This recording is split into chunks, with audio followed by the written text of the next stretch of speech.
Hello children, welcome to your English class. Children, in our previous video, we have started chapter 7 of your English course book. And the name of the chapter is The Polite Goldilocks. Children, we have read few paragraphs of this chapter and I have explained you. So in today's video, we will continue the chapter. We will read the rest of the paragraphs and I will explain you the meaning. But before that, as we always do, we will revise what we have learned, what we have done in our previous video. We will have a quick revision of what we have already learned or what we have already read. So let's start the revision of the chapter.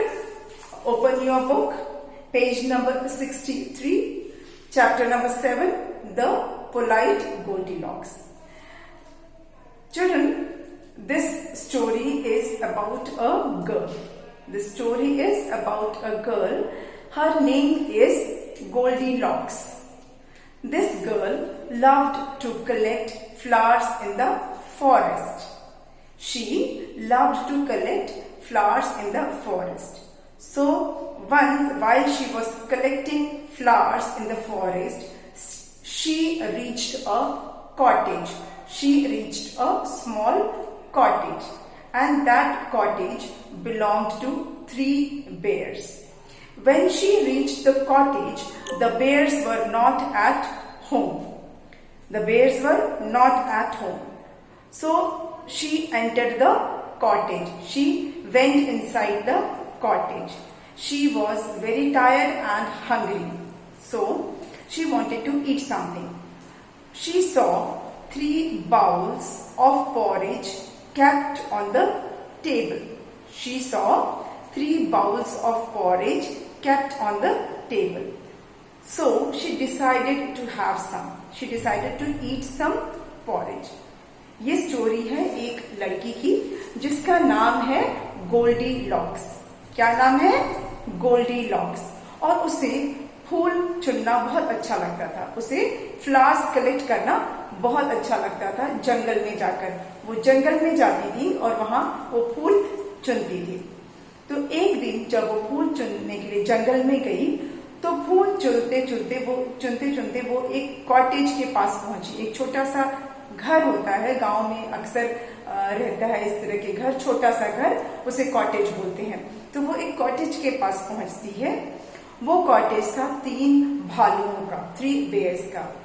तो जब वो उस cottage के पास पहुंचती है उस समय वो भालू अपने घर में नहीं थे, वो कहीं बाहर गए हुए थे. तो गोल्डीलॉक उस कॉटेज के अंदर घुस जाती है, उसके अंदर चली जाती है. और वो क्योंकि बहुत थक गई थी तो उसे बहुत भूख लगी थी. जंगल में फूल चुनते चुनते वो इतना थक गई थी कि उसे भूख लग गई थी. तो वो जाके जब अंदर देखती है कॉटेज के अंदर तो उसे 3 बाउल्स में, 3 कटोरों में पॉरेज रखा हुआ दिखता है. टेबल के ऊपर 3 कटोरे थे, 3 बाउल्स थे जिनमें पॉरेज रखा हुआ था. हलवा कह सकते हैं उसे आप, या दलिया कह सकते हैं हम हिंदी में. तो रखा हुआ था. क्योंकि उसे भूख लगी थी तो वो सोचती है कि वो थोड़ा सा खा ले. ठीक है. तो वो क्या करती है? She tries a spoonful of porridge from a big bowl. She takes a spoonful of porridge from one bowl and then she said, it's cold. It is cold. ये बिल्कुल ठंडा है. It is too cold. मतलब ये काफी ठंडा है. जब वो 1 चम्मच पॉरेज मुंह में लेती है बड़े वाले बाउल से तो वो कहती है कि ये ठंडा है, उसे ये ठंडा लगता है. Then she tries from the medium sized bowl. जो एक मीडियम साइज का बाउल था, जो बाउल न ज्यादा बड़ा था न ज्यादा छोटा था, मीडियम साइज का बाउल था, उसमें से फिर वो 1 चम्मच खाती है. क्या कहती है? She said, it is hot. वो गरम था, उसे वो बहुत गरम लगता है, तो वो उसे भी नहीं खाती है. Then she takes from the third bowl a small bowl. 3 bowl थे, एक बड़ा, एक मीडियम साइज का और एक छोटा. तो वो स्मॉल वाले बाउल से 1 चम्मच खाती है, और जैसे ही उसमें से वो खाती है तो वो उसको क्या लगता है, बिल्कुल परफेक्ट, बिल्कुल सही, ना ज्यादा गर्म ना ज्यादा ठंडा, और उसे वो बहुत डिलिशियस लगता है। वो क्या कहती है, यमी, है ना, इस तरह का वो वर्ड यूज करती है, this is yummy. And she ate up all the porridge from that small bowl, वो जो छोटा वाला बाउल था उसमें से वो सारा जो पॉरेज है वो खा जाती है। Children, we came across few words in these paragraphs, जो भी मैंने आपको समझाया उसमें हमने सीखा था, एक वर्ड था woods, जिसका मतलब होता है जंगल, ठीक है। फिर हमने कुछ डिग्रीज देखी, बिग, बिगर हमने पढ़ा, बिगर बाउल, तो ये बिगर क्या होता है, किसी से हम कंपेयर कर रहे हैं, किसी उस वाले से बड़ा या इस वाले से बड़ा, हम कंपेयर कर रहे हैं किसी दूसरे उसी के जैसे चीज से कि वो उससे साइज में कैसा है, साइज में उससे छोटा है या उससे बड़ा है। तो जब हम बिगर बोलते हैं मतलब हम जिस चीज से कंपेयर कर रहे हैं उससे वो साइज में बड़ा है। तो जैसा कि 3 बाउल्स थे कमरे में, उस कॉटेज में 3 बाउल्स थे, तो वहां जो 3 बाउल उसमें जो बड़ा था वो है ये बिगर। अगर बिगेस्ट लिखते तो इसका मतलब तीनों में सबसे बड़ा, तो हम बिगेस्ट वर्ड भी यूज करते हैं, बट सिंस बाउल के लिए बिगर वर्ड है कि वो बिग बाउल था।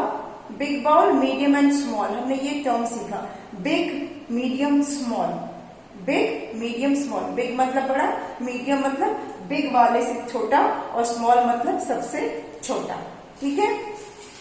Then what happens, feeling tired, she sat down on one of the chair. She sat down on the biggest chair. अब क्योंकि वो इतना चली थी जंगल में कि वो थक गई थी, तो वो बैठना चाहती है, तो वो किस पे बैठती है, she sat down on the biggest chair. I told you the word biggest, B-I-G-G-E-S-T. biggest का मतलब हुआ सबसे बड़ा, सबसे बड़ा। वहां जितनी भी चीजें हैं, जितनी भी उसकी उस टाइप की चीजें हैं, उनमें सबसे बड़ा। तो यहाँ हम चेयर की बात कर रहे हैं, मतलब वहां जो चेयर्स थी उनमें सबसे बड़ा, बिगेस्ट मतलब जो भी वहां चेयर रखी थी उनमें सबसे बड़ा, बिगेस्ट, ठीक है। तो वो बिगेस्ट चेयर पर बैठती है, लेकिन क्या होता है, she found that chair too high for her, उसके लिए वो ज्यादा ऊंचा है, बहुत ज्यादा ऊंचा, टू हाई। टू मतलब ज्यादा, बहुत ज्यादा, उसके हिसाब से, उसकी हाइट के हिसाब से वो बहुत ज्यादा ऊंचा था, चेयर ज्यादा ऊंचा था। Then she sat on the smaller one, the smaller, जो बिगेस्ट से जो छोटा है, she tries the smaller one, जो उससे छोटा है, स्मॉलेस्ट नहीं, स्मॉलर, जो बिगेस्ट से छोटा है, स्मॉलर को। And that too was quite high, वो भी उसके लिए ऊंचा ही था, टू हाई नहीं था लेकिन हाई था। क्वाइट हाई मतलब काफी ऊंचा, टू हाई मतलब ज्यादा ऊंचा, क्वाइट हाई मतलब ऊंचा, तो वो उस पर भी नहीं बैठ पाती है। Then she sat down on the smallest chair. Now biggest, smaller and smallest, सबसे छोटा, वहां जितने चेयर थे उनमें सबसे छोटा, स्मॉलेस्ट चेयर पे वो बैठती है। एंड जैसे ही वो बैठती है वो क्या बोलती है, this is just right for me, अरे ये तो बिल्कुल मेरे लिए सही है, मतलब उस चेयर की जो हाइट थी वो उसके लिए बिल्कुल परफेक्ट थी, बिल्कुल राइट थी, न ज्यादा ऊंचा न ज्यादा नीचा, बिल्कुल सही था। लेकिन क्या होता है, the moment she sat on the smallest chair, the chair broke into pieces. जैसे ही वो स्मॉलेस्ट चेयर पर बैठती है वो चेयर टूट जाती है, उसके टुकड़े हो जाते हैं, लेग्स वेग्स सब उसके निकल जाते हैं। नाउ शी फील्स स्लीपी, अब उसको नींद आने लगती है, क्योंकि वो थकी थी, उसने खा भी लिया था, पॉरेज भी खा लिया था, अब उसको आ रही थी नींद। She was feeling sleepy. Sleepy feel करना मतलब नींद का आना, अपने आप ऐसे आंखें बंद होना। आप कोशिश भी करो तो आपकी आंखें बंद हो रही हैं। तो she was feeling sleepy, so she thought of lying on one of the beds. One of the beds, मैंने क्या बोला? One of the beds. कल मैंने आपको समझाया था, जब हम बोलते हैं वन ऑफ द मतलब कि ज्यादा में से एक, तो इसीलिए वन ऑफ द बेड नहीं है, बेड्स है, ज्यादा बेड्स में से एक, वन ऑफ द बेड्स। तो वहां जो बेड्स थे उनमें से एक पर वो सोचती है कि जाकर वो लेट जाए। तो वो पहले क्या करती है, जो बिगेस्ट वन होता है, जो सबसे बड़ा, again the biggest, she tries on the biggest bed. पहले वो सबसे बिगेस्ट बेड पर लेटती है, but that was too hard. वो बहुत हार्ड था, बहुत स्टिफ था, कठोर था, जैसे स्टोन होता है, इट वॉज वेरी हार्ड। तो वो उसको कंफर्टेबल नहीं लगता है। जो बिगेस्ट बेड है वो बहुत ज्यादा हार्ड था, it was too hard, too hard. The biggest bed was too hard, तो वो उस पर नहीं सोती है। Then she tries the smaller one, जो बिगेस्ट से छोटा है, स्मॉलर वन, ठीक है। She tries the smaller one and that bed too was hard. वो भी थोड़ा हार्ड था, quite hard, not too hard but quite hard, मतलब बहुत हार्ड नहीं था, फिर भी काफी हार्ड था, तो वो भी उसको सही नहीं लगता है। But when she lay down on the smallest one, जो सबसे छोटा बेड था, जो स्मॉलेस्ट बेड था, उस पे जब वो सोती है, उस पे जब वो लेटती है, she says, she cries out, वो चिल्लाकर बोलती है, this one is so comfortable. मतलब उसको कितना अच्छा लगता है, उसको इतना कंफर्टेबल लगता है कि वो चिल्लाकर बोलती है कि ये बहुत ही आरामदायक है, बहुत ही कंफर्टेबल, इसमें मुझे बहुत आराम मिल रहा है। एंड देन जैसे ही वो लेटती है, soon she fell fast asleep, she was fast asleep, उसको बहुत गहरी नींद आ जाती, क्योंकि वो थकी थी, उसने खाना खा लिया था, इसलिए उसे अब नींद आ जाती है, वो अच्छे से सो जाती है। तो अब हम पढ़ेंगे इसके आगे, ठीक है। और page number 64, let's read, you can read after me. When the bears got back and saw the mess around, they wondered who had done it. When the bears got back and saw the mess around, they wondered who had done it. अब जब bears वापस आते हैं, got back मतलब वापस अपने cottage में आते हैं। जब वो बेर्स, तीनों बेर्स वापस आते हैं अपने कॉटेज में, तो वो क्या देखते हैं? They saw the mess around. Now children, mess का मतलब होता है वे अनटाइडी प्लेस, जब सारा सामान बिखरा होता है, दैट इज कॉल्ड मेस। जब आप पूरे अपने घर को ऑर्गेनाइज नहीं रखते, अपने सामान को इधर उधर बिखरा के रखते हो, कपड़े कहीं पड़े हैं, शूज कहीं पड़े हैं, बुक्स कहीं पड़ी है, आपका स्कूल बैग कहीं रखा हुआ है, that place will be called a mess. जो जहां सब कुछ बिखरा हुआ है, कुछ भी ऑर्गेनाइज नहीं है, दैट इज कॉल्ड मेस, उसको हम कहते हैं मेस।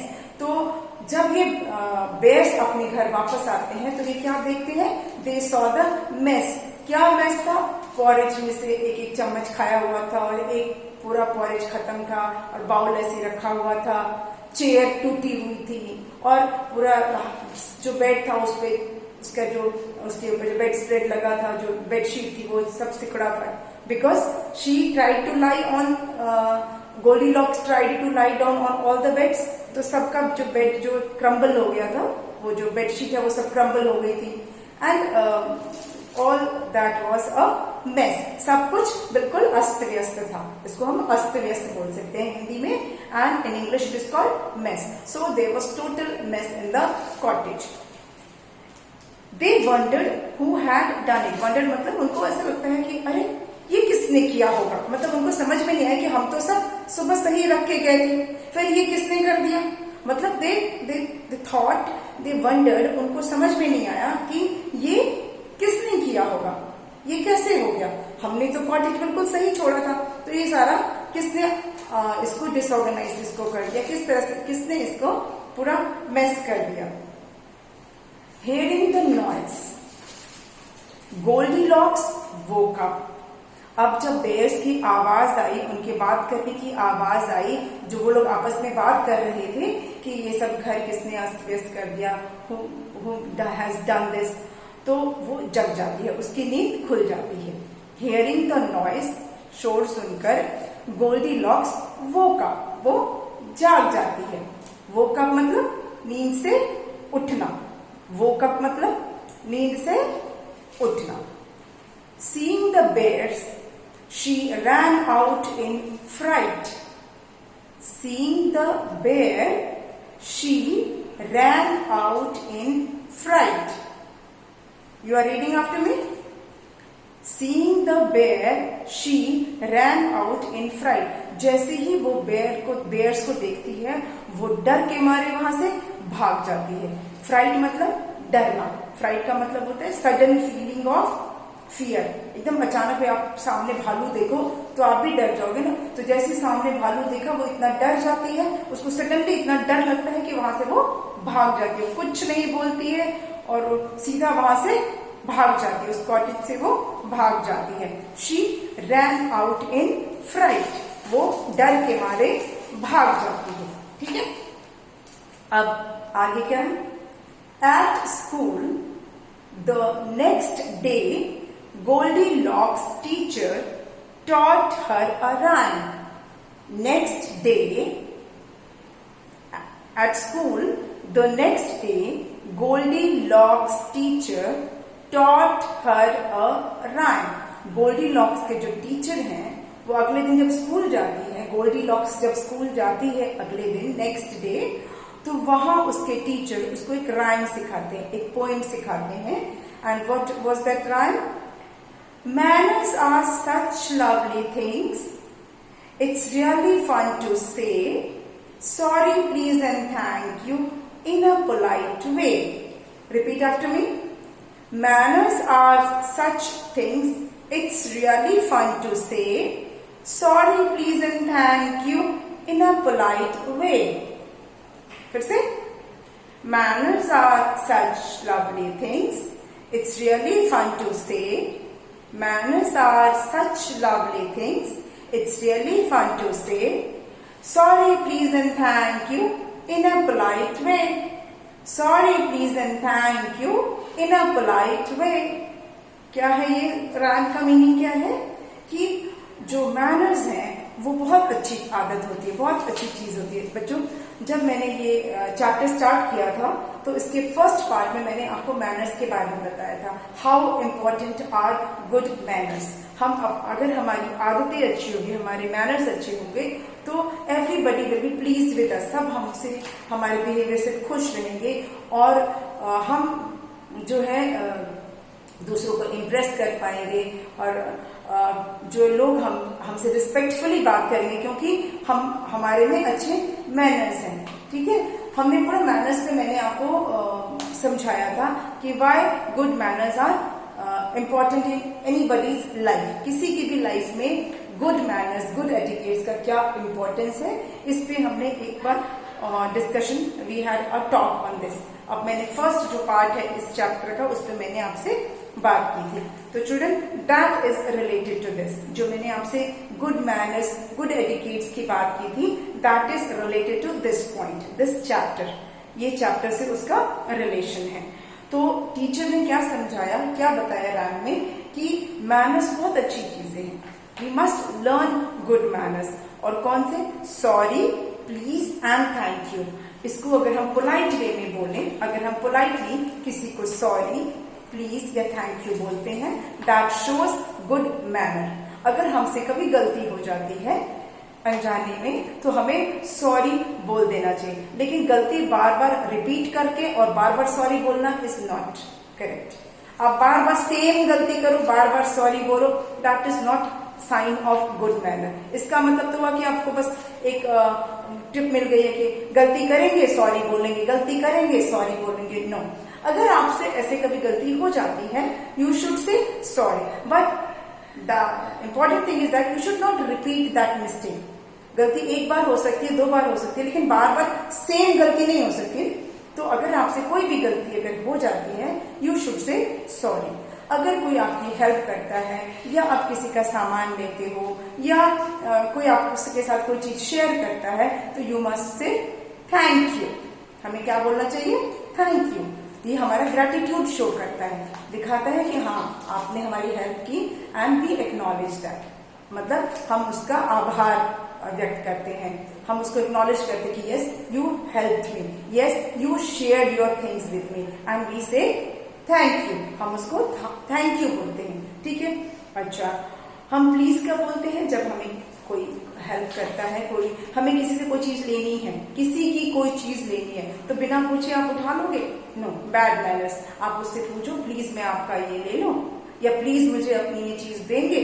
तो आपने प्लीज बोल के कोई चीज मांग रहे हैं, या प्लीज बोल के आप अगर कुछ करवाना चाहते हैं किसी से, प्लीज मेरा ये काम थोड़ा कर दो, तो that is a sign of good manner. आप ऑर्डर नहीं दे सकते हर चीज में किसी को भी। You should use word please. अगर किसी से आपको अपना कोई काम करवाना है या आपको किसी से कोई हेल्प चाहिए, कुछ उसका कुछ सामान आपको चाहिए किसी काम के लिए, तो you should use word please. आप प्लीज बोल के फिर आप उससे सामान लीजिए या अपना काम उसको बोली करने के लिए। That is a sign of good manner, ठीक है। तो हमने एक पोएम भी की थी मैजिक वर्ड्स पे, जिसमें यही 3 वर्ड्स थे, sorry, please and thank you. These are magic words and these 3 words can open any key, any lock। ये जो 3 की हैं, sorry, please and thank you, they can open any lock. आप इससे फ्रेंडशिप बना सकते हो, आप इससे अपना जो है बिहेवियर जो है वो दूसरों को शो करते हो, आपका इंप्रेशन अच्छा होता है when you use these words, ठीक है। तो you should also develop this habit of saying sorry, please and thank you, using these words in your day to day life. Start using these words in your day to day life. अपनी जो day to day की जो आपके रोजमर्रा की जो जिंदगी है, उसमें आप ये तीनों वर्ड्स यूज करना सीखिए। कौन से? Sorry, please and thank you, ठीक है। These are sign, using these words are sign of good manner. Using these word is a sign of good manner. These 3 words are very important in anybody's life, not only for kids, not only for children, but also for grown-ups. हम बड़ों को भी ये सीखना चाहिए, ठीक है। तो टीचर ने ये राइम सिखाई। अब जब राइम सुना गोल्डीलॉक ने, तो क्या हुआ? Goldilocks realised her mistake. अब गोल्डीलॉक को अपनी गलती पता चलती है। रियलाइज्ड का मतलब होता है समझना, understood. Now she understood her mistake. Goldilock से कुछ गलती हुई है? आपको लगता है उससे कुछ गलती हुई है? गोल्डीलॉक से हुई है ना? अच्छा, सोचिए कि उसने क्या गलती की, तब तक हम आगे बढ़े। Goldilocks realised her mistake. Goldilocks understood her mistake. उसको अपनी गलती पता चल जाती है, उसने क्या गलत किया है। उसने क्या गलत किया था? She went back to the bears house. अब वो जो बेयर्स का घर था, जो भालुओं का जो घर था, कॉटेज, वो वहां वापस जाती है। डर के मारे तो वहां से दौड़कर आ गई थी। नाउ शी वेंट बैक, और वो वहां वापस जाती है, ठीक है। She met mama bear. वहां पर जब वो जाती है तो ममा बेयर दिखती है। वो 3 बेयर थे, उसमें एक पापा बेयर थे, एक ममा बेयर और एक बेबी बेयर, ठीक है। 3 बेयर्स है, mama bear, papa bear, mama bear and baby bear, 3 bear. तो जैसे ही वो वापस कॉटेज में जाती है तो वहां पे उसे कौन दिखता है? Mama bear. सबसे पहले कौन दिखता है? Mama bear. She met mama bear and asked, please may I help you in making some more porridge. वो क्या बोलती है ममा बेयर से? Please, please, she uses the word please, please May I help you in making some more porridge? She takes permission. She is asking for permission. वो permission ले रही है कि क्या मैं आपको हेल्प करूं और porridge बनाने में. And she is using the word please. Please, may I help you in making some more porridge? क्या मैं आपकी हेल्प करूं थोड़ा और porridge बनाने में? उसने ऐसा क्यों पूछा? क्योंकि गोल्डीलॉक ने porridge खा लिया था. बेबी बेयर का porridge खा लिया था, बिना परमिशन के खा लिया था. परमिशन लिया था? No, she has not taken permission, क्योंकि बेयर तो घर में थे नहीं. किसी के घर में आप घुस गए, बिना उससे पूछे उसका खाना खा लिया. Is this a good manner? Is this a good manner? No, अच्छी आदत नहीं है ना. आप पहले तो किसी के घर में घुस गए जब वो घर पे नहीं है, और फिर आपने बिना पूछे उसका जो खाना रखा था वो आपने खा लिया. This is also not good manner. तो इसलिए अब उसने रियलाइज किया गोल्डीलॉक ने कि उसने उनके घर में जाके उनका पॉरेज खा लिया था. इसीलिए now she is offering help. अब वो चाहती है कि मम्मा बेयर की हेल्प करे और पॉरेज बनाने में, जो खा गई थी. तो उसने सोचा कि मैं जाकर मम्मा बेयर की हेल्प करूं और पॉरेज बनाने में. She then helped Mama Bear make porridge for all of them. She then helped Mama Bear make porridge for all of them. अब वो मम्मा बेयर की हेल्प करती है पॉरेज बनाने में. मतलब मम्मा बेयर पॉरेज बना रही थी तो she went to mama bear, और उनके साथ वो मम्मा बेयर की हेल्प करती है और पॉरेज बनाने में. और हलवा जो है या जो दलिया है उसको बनाने में वो मम्मा बेयर की हेल्प करती है. ठीक है. अब आगे क्या होता है?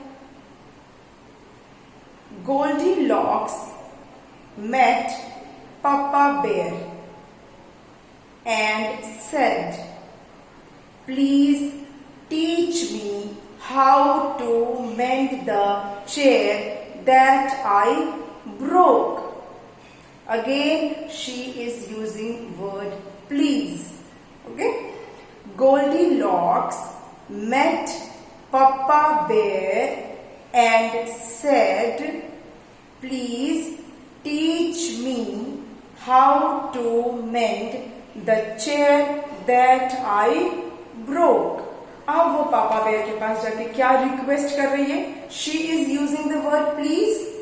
She is using the word please and this time she is requesting for what?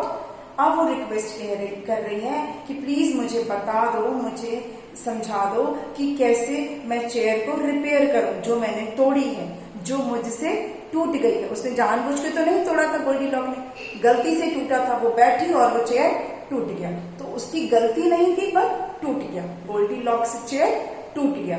तो उसने क्या बोला कि मैंने जो चेयर तोड़ी है या मुझसे जो चेयर टूट गई है उसे मैं कैसे रिपेयर करूं, प्लीज मुझे बता दीजिए. Please teach me. रिपेयर करना मतलब उसको सही करना, वापस चेयर को सही, नया चेयर नहीं बनाना लेकिन टूटी हुई चेयर को फिर से सही कर देना, उसको रिपेयर करना. ठीक है.